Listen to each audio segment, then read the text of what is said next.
Hi everybody, it's March 1st. I can't believe it already. So today I'm going to share, my glasses are really glaring in this light, a lot of the things I've learned to take care of my own shoulder and upper back pain, which I've struggled with for probably 30 years. And I think it's very common, particularly in women, that we hold our burdens and stresses on our shoulders, and the upper back around our shoulder blades is like the protector of our hearts. So we kind of get armored there. And also when we feel like we're doing things alone or we have to do things by ourselves, we carry all of that stuff like right here, right? It becomes brick. And it can take a long time to kind of wear that back out of our system. The body tells us where things are out of alignment and will cue us in, with pain if something needs to be uncovered and healed. So I'm still uncovering it and healing it. I probably always will be, but these things have kept me afloat because a lot of people don't realize it looking at me, but I've rarely had a day without pain. I can count on one hand probably in 30 years pain-free days. A good day is when it's around a 3 or a 4. That is normal for me and I can still function.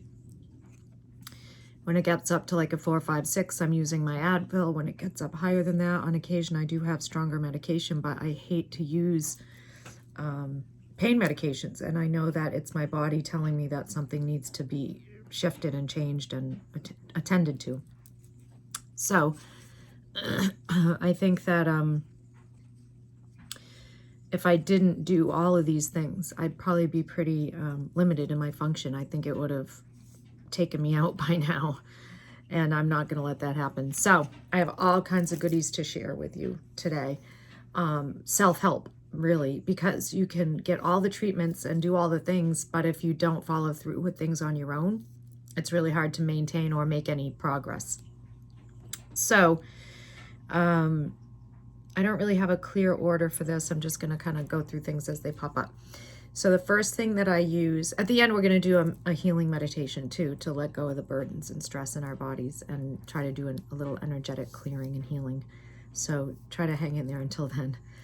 The first thing I do in the morning is heat. And I love this puppy. It's a heavy rice bag that I microwave for 2 minutes, and then I lay it right around my shoulders. And I have this while I'm having my coffee or tea, and it really helps because I wake up with a lot of stiffness. So heating pads, these kinds of things, you can make your own with a tube sock and rice, and just fill it and put it in the microwave and slap it around your neck, and that gets your upper back. Or you can lay on it and put it in other areas. Oh, that just reminded me, I got to get my pool noodle. So that's the first thing I go to in the morning, is usually heat.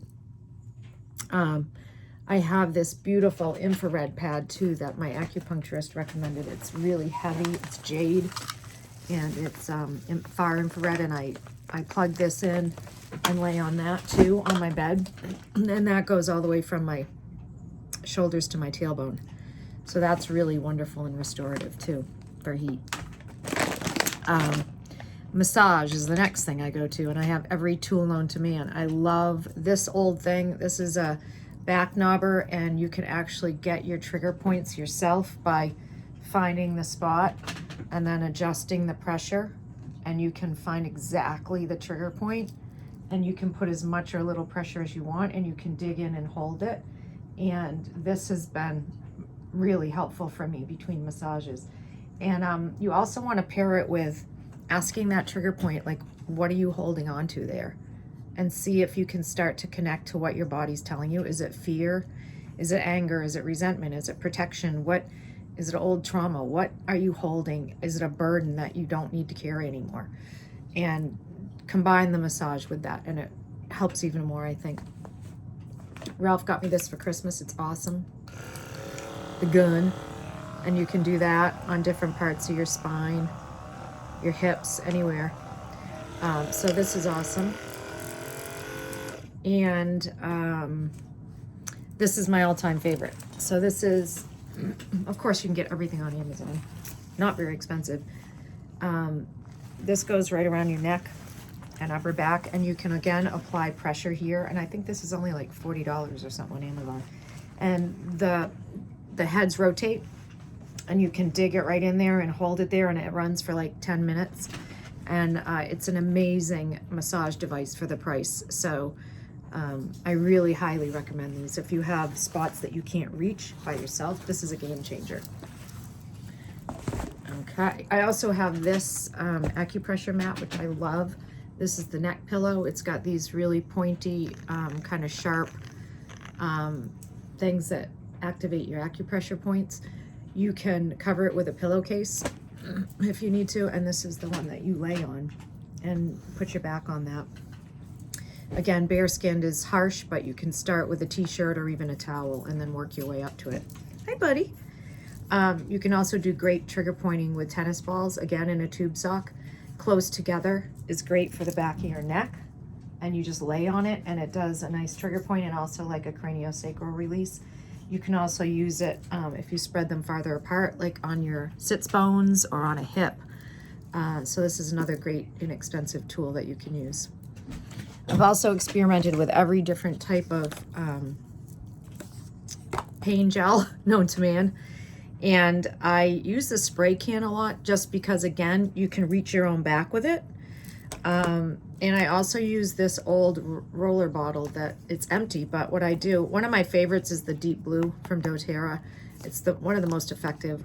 Arbonne has a great one too. And you can get others too, like Theragesic or BioFreeze.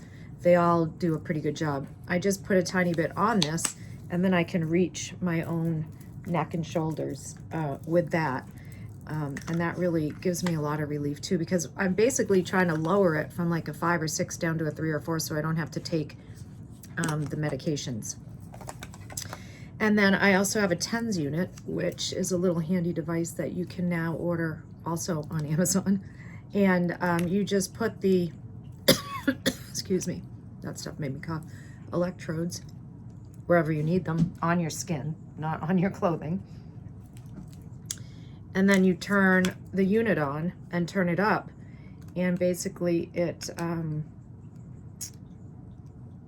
hard to see on the screen, but you choose the level that you want and you increase it till you feel a buzzing and a tingling. If you go above that, it's painful, but this doesn't do anything to change the pain, it just interrupts the pain cycle. So again, it's not curative, but it is at least a distraction so that, again, it can get you through the day. You can use this several times during the day. It runs on a 20-minute cycle. I also love Epsom salt baths, detoxing the muscles. So after a massage or a workout, or even just on a weekly basis, if you do an Epsom salt bath, 2 cups in the water, it really helps pull the toxins out of the muscles and keep it from recycling back in your system. One of the biggest things for me has been yoga. And when I'm done with my yoga class, I pretty much feel pain-free for a while. You know, it's based on the body-mind connection, so it's very meditative, but it's also helping you maintain the 6 spinal movements, which is, you know, forward, backwards, rotation right, rotation left, and bending to the right and left. So maintaining those 6 movements is critical to your overall health. So if you can get into a yoga class or just watch some short videos online and target in on what you need, it really was a game changer for me, and it got me into more of a holistic approach, and I started incorporating energy work too. So of course, energy work and Reiki, the kinds of things that I do with people, can really help pain and stress, and also help you get into what's underneath the pain and what you're holding in your body. Of course, the upper shoulders is heart and throat, so a lot of it is, again, burdens, worries, fears that we've been carrying for a long time, and we walk around like this and we don't even know it. We're so stressed and filled with cortisol all the time. So even just those reminders throughout the day, lower your shoulders. Your chin's supposed to be over your ears, not way out like this. So lowering the shoulders, relaxing the jaw, and making sure that you have a cord connecting you from the top of your head. Also recoining the phrase, tits up. from The Marvelous Miss Maisel. If you haven't seen that show, her manager always says, tits up, before she goes on stage.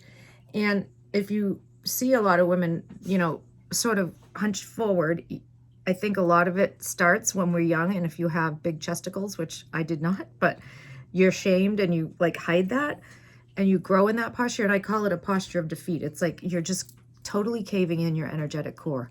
Hi, Romeo. So instead of this, it's this: heart facing up, throat slightly open, third eye facing up. You're not necessarily your tits, because those are going to go where they want, but your heart should be up and open, and engaging your solar core so that everything's flowing and full, instead of this, which just cuts everything off to all of your chakras. So tits up. I try to save money to do self-care every month. I'm going to give a shout out to some people here today. I was going to Megan Ford at Integrated Massage and Wellness in Dover. She was doing ashiatsu on me, which is with her foot. You know, she uses those poles, but she's out on maternity leave. And then I tried Kelly Wilson Rogers again in Rochester, but she was out with carpal tunnel. So I found Annette. She's at my acupuncturist office. I'm going to hold this here for a minute so that you can hopefully take a screenshot of it if you want to find that. She is doing really deep restructuring work on my spine and shoulders, and it's been amazing. She's also incorporating like some shamanic breathing and some energy work, and so you're really tapping into what's going on, and you can participate in the healing. And it's not for the gentle of heart. If you want a soft, gentle massage, probably that's not your girl. But if you want heavy duty, deep tissue work, it's been amazing. And I also get acupuncture there with Sue. This is acupuncture complementary and family care in Farmington. And she has done several acupuncture sessions on me, and I love it. And she also does the ear tacks at the end, so that for the next couple weeks you can have these pressure points you can work on that help pain, depression, anxiety, everything, you know, acupuncture can be good for. And I try to go once a month to my own energy worker, and I call her my counselor, Janice Borgoff at A Peaceful Woman.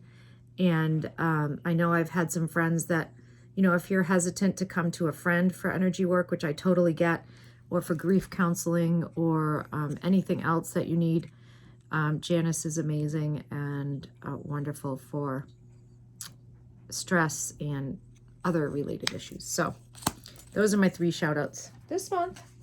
Love you guys. And I think I kind of course, strengthening too. I'm trying to do my stretching and adding in a tiny bit of weight so that I've lost a lot of muscle. So trying to keep your muscle tone up as well. So now I think we'll go into the a brief clearing meditation for this area, okay?